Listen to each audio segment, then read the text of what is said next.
গাজীপুরে 296 বোতল ফেনসিডিল সহ একজনকে গ্রেপ্তার করেছে র্যাপিড অ্যাকশন ব্যাটালিয়ন র্যাব। একই সাথে মাদক বহনে ব্যবহৃত একটি জিপ গাড়ি জব্দ করা হয়।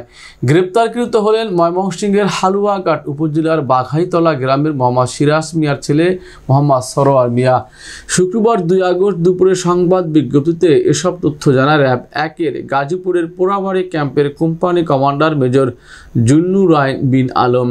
আমাদের সহকর্মী এম.এ. আজিজ জানান, ময়মনসিংহ থেকে ফেনসিডিলের একটি বড় চালান গাজীপুরে আসছে। এমন সংবাদের ভিত্তিতে গাজীপুরের একটি অভিযানিক দল মহানগরের রাজন্তপুর এলাকায় চেকপোস্টে পরিচালনার সময় জিপ গাড়ির ব্যাক ডালার ভেতর প্লাস্টিকের বস্তায় লুকানো 296 বোতল ফেনসিডিল উদ্ধার করা হয়। উদ্ধার ফেনসিডিলের মূল্য 5,92,000 টাকা। তিনি আরও বলেন, গ্রেপ্তার সারোয়ার দেশের বিভিন্ন জায়গা থেকে মাদক চোরাই পথে নিয়ে এসে ঢাকা, গাজীপুর সহ আশপাশের জেলায় বিক্রি করতেন। এই ঘটনায় আইনগত ব্যবস্থা প্রক্রিয়াধীন।